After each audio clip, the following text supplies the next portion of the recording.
Hello, and welcome to this session outlining the business capabilities of SAP's solutions for the chemical industry. My name is Lauren McCallum, and I'm a solution manager with the SAP Chemical Industry Business Unit.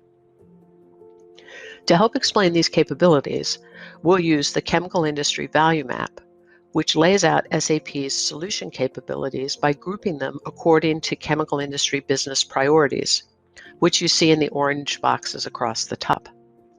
Cross-industry priorities, like human resources and finance, also appear on this map off to the left. In an earlier session, I talked about the strategic direction of the chemical industry, which is focused on providing customers with products that drive real business outcomes, on simplifying and optimizing business processes, on collaborating with customers and suppliers, and on enhancing their ability to change quickly, in other words, to be agile. This strategy requires supporting business capabilities, which the value map groups as you see here. We are often asked, what is the connection between the industry's strategic business priorities and business capability groupings, often called business priorities in the value map? The answer is that the industry strategy needs to be enabled by business capabilities, which are more granular than a strategic goal and that may support more than one goal at a time. For example, to provide customers with business outcomes, chemical companies need a whole set of capabilities to support customer engagement and co-innovation. Everything from the ability to develop customer-specific recipes and manage collaborative custom development projects, to the ability to comply with complex and country-specific privacy regulations. Many of the solutions that provide these capabilities are part of SAP's Customer Experience, or C/4HANA, suite of products.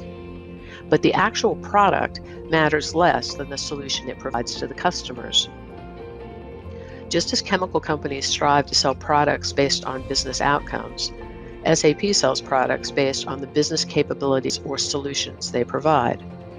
The individual business capabilities on this value map enable chemical companies to move in the direction of outcome-based business models by supporting customer engagement. Business capabilities listed under other categories may also enable outcome-based business models. So don't assume that there's a one-to-one mapping of strategic priorities and business priorities. For example, selling a customer a paint, coating, or adhesive based on a predicted outcome requires not just close customer engagement to understand the customer's manufacturing environment, it also requires the ability to do sophisticated supply and demand planning, to deliver a product that has not lost quality in transit, and to bill a customer based on outcome. You'll find business capabilities that support this under planning and sourcing, delivery and service, and finance. By now you probably get the idea. The strategic goals of the chemical industry are supported by the business capabilities listed in the value map. At this point, I should point out that you can drill down into the publicly available interactive value map by clicking on the See More Details Per Solution link in the upper right-hand corner. This will enable you to get more details about each business capability and the licensed materials associated with it. Another way to think of the value map is that it groups business capabilities, loosely speaking, by corporate structure, which makes it easier to find solutions based on what part of an organization you are in or working with. In most chemical companies, sales, marketing, and product development are involved in customer engagement and co-innovation. Supply, demand, and production planners, along with the procurement organization, are responsible for planning and sourcing. Operations and plant managers are responsible for what we call integrated operations management, which involves everything required to keep a manufacturing plant up and running and compliant with environmental regulations. Logistics staff obviously handle the warehousing and delivery of both raw materials and products. Because in some cases, delivery of product also involves supplying specialized services associated with the product, service delivery also falls into this category. An example here might be the industrial gas companies, whose captive plants provide gases to other manufacturing facilities so that they are providing both a product and a metering service at the same time.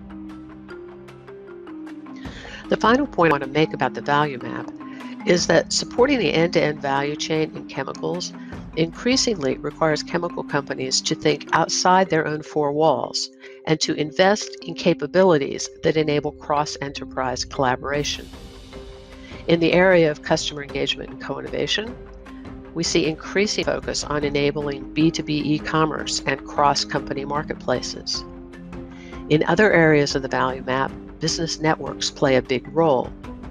You may have noticed that there's not a category in the value map for business networks.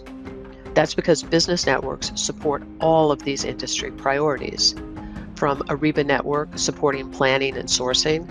And by the way, the supply chain collaboration functionality Ariba is of particular interest to chemical companies, to the Asset Information Network supporting the critical asset management tasks that are part of integrated operations management, to the Logistics Business Network, which supports delivery and traceability of goods. I encourage you to use this value map to explore other business capabilities important to the chemical industry. If you'd like to learn more about SAP's approach to the industry, I hope you'll take advantage of the other videos in this series. Thanks so much for listening.